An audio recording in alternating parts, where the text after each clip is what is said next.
ಆದ್ರೆ ಸಾಯ್ತೀನಿ ಎಂಬುದಾಗಿ ಹೇಳಿದ್ರು ಕೂಡ ಆ ಒಂದು ಸ್ನೇಹಿತನಿಗೋಸ್ಕರವಾಗಿ ಅವನು ಸಾಯಲ್ಲ, ಲಾಸ್ಟ್ ಮೂಮೆಂಟ್ ಅಲ್ಲಿ ಏನ್ ಮಾಡ್ಬಿಡ್ತಾನೆ, ಇಬ್ರು ಧುಮುಕ್ಬಿಡೋಣ ಅಂತ ಒಂದ್ ಹತ್ರ ಹೋಗ್ಬಿಟ್ಟು ಅವನನ್ನು ತಲುಬಿಟ್ಟು ಇವನು ಬೇಡ ನಾವು ಬದುಕೋಣ ಅಂತ ಬಂದ್ಬಿಡ್ತಾನೆ.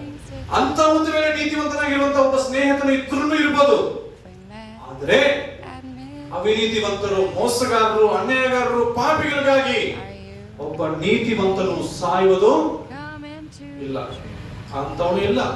ಆದ್ರೆ ನನ್ನ ದೇವರು ಯೇಸು ಸ್ವಾಮಿ ಒಬ್ಬನು ಮಾತ್ರ, ಆ ನೀತಿವಂತರ ಆಗಿರುವಂತ ದೇವರು ಪಾಪಿಗಳಿಗಾಗಿ, ಮೋಸ ಮಾಡುವಂತ ವ್ಯಕ್ತಿಗಳಿಗಾಗಿ, ಮದ ಮತ್ಸರ ಲೋಭ ಒಂದು ರೀತಿಯಲ್ಲಿ ಕೊಳಕಾಗಿರುವಂತ ಹೃದಯವನ್ನು ಇಟ್ಟುಕೊಂಡಿರುವಂತ ವ್ಯಕ್ತಿಗಳಿಗಾಗಿ ತನ್ನ ರಕ್ತವನ್ನು, ಜೀವವುಳ್ಳ ರಕ್ತ, ಅದು ಅನೇಕರನ್ನು ಎಬ್ಬಿಸುವಂತ ರಕ್ತ, ಆ ರಕ್ತದಲ್ಲಿ ಜೀವ ಇದೆ, ಜೀವವು ಅನೇಕರಿಗೆ ಜೀವ ಕೊಡಲಿಕ್ಕೆ ಬಂದಿರುವಂತ ರಕ್ತ, ಆ ರಕ್ತವನ್ನು ಯಜ್ಞಾರ್ಪಿತವಾಗಿ ದೇವರು ಆ ಶಿಲುಬೆಯಲ್ಲಿ ಎಲ್ಲವನ್ನು ನಮಗಾಗಿ ಕೊಟ್ಟರು.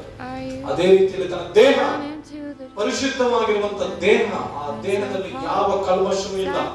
33.5 ವರ್ಷ ಕಾಲ ಆತನು ಈ ಒಂದು ಭೂಲೋಕದಲ್ಲಿ ಆತನು ಬದುಕಿದನು. ಬದುಕಿರುವಂತ ವ್ಯಕ್ತಿಯಲ್ಲಿ ಯಾವ ಒಂದು ತಪ್ಪು ಇಲ್ಲ ಎಂಬುದಾಗಿ ನಾವು ನೋಡ್ತೇವೆ. ಅಂತ ನಿಜವಾಗಿರುವಂತ ಸತ್ಯವಾಗಿರುವಂತ ಸತ್ಯ ದೇವರಾಗಿರುವಂತ ದೇವರಾಗಿರುವಂತ ಯೇಸು ನನಗಾಗಿ, ನಿಮಗಾಗಿ, ಎಲ್ಲರಿಗೋಸ್ಕರವಾಗಿ ತನ್ನ ಒಂದು ದೇಹವನ್ನೇ ತ್ಯಾಗ ಮಾಡಿರುವಂತ ದೇವರನ್ನು ನಾವು ನೆನಪಿಕೊಳ್ಳಬೇಕು.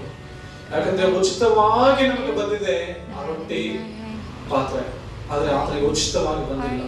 ಆತನ ಅನೇಕ ನೋವನ್ನು, ಅನೇಕ ದುಃಖವನ್ನು, ಅನೇಕ ತೊಂದರೆಯನ್ನು, ಅನೇಕ ಬಾಧೆಯನ್ನು, ಅನೇಕ ಹಿಂಸೆಯನ್ನು, ಅನೇಕ ರೀತಿಯಲ್ಲಿ ಪೆಟ್ಟುಗಳನ್ನು, ಮುದ್ದುಗಳನ್ನು ತಿಂದು ನಮಗಾಗಿ ತಾಳಿಕೊಂಡು ತ್ಯಾಗ ಮಾಡಿದಂತ ತ್ಯಾಗವಾಗಿರುವಂತ ರಕ್ತ ದೇಹ.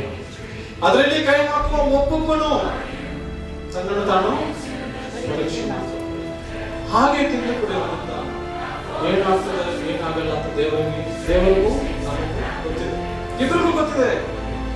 ಅದರಿಂದ ನಮ್ಮ ದೇಹವು, ನಮ್ಮ ರಕ್ತವು ಪಾಪವಾಗಿರುವಂತದ್ದಾಗಿದೆ. ಇದನ್ನು ಶುದ್ಧಿ ಮಾಡಲಿಕ್ಕೆ ಕೊಟ್ಟಿರುವಂತಹ ಆ ಒಂದು ಶುದ್ಧವಾಗಿರುವ